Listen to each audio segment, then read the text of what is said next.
All right, let's go to question 2, and it already has it set up for us. So I want to figure out what 5x minus 3 divided into 10x cubed plus 9x squared minus 49x plus 23 is. Okay, so I have 2 terms here, so I'm going to start 2 terms in. Okay, and I'm going to ask myself, what can I multiply to this 5x to get 10x cubed? So what can I multiply 5 to get to 10? 2. What can I multiply x to get x cubed? X squared. So 10x squared times 5x is 10x cubed. I'm going to take this same 2x squared and multiply it to the negative 3. So 2 times negative 3 is negative 6. X squared times no x is x squared.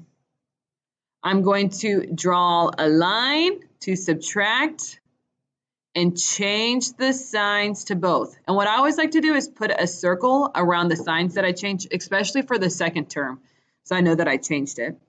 10x cubed minus 10x cubed cancel, and that first term should always. 9x squared plus 6x squared becomes 15x squared.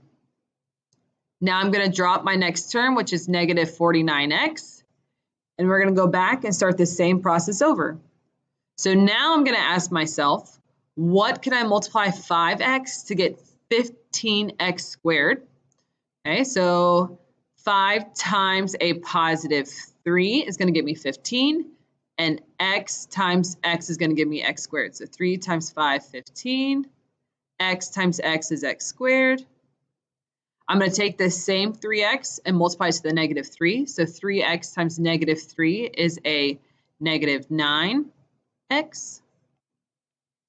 I'm going to subtract, so I'm going to draw a line and change the signs to both. So 15x squared minus 15x squared cancel. Negative 49x plus 9x now becomes negative 40x.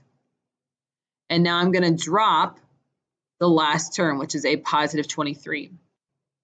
Now I'm going to ask myself, what can I multiply 5x to get negative 40x? And that's going to be a negative 8. So negative 8 times 5x becomes negative 40x. Negative 8 times a negative 3 becomes a positive 24.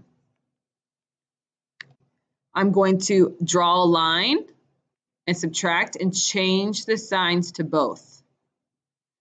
So negative 40x plus 40x cancels. A positive 23 minus 24 becomes a negative 1. This negative 1 is my remainder. Okay, so my final answer is going to be 2x squared plus 3x minus 8. To write my remainder, I'm going to take my minus 1 and put it over the divisor, which is 5x minus 3. And here is my final answer.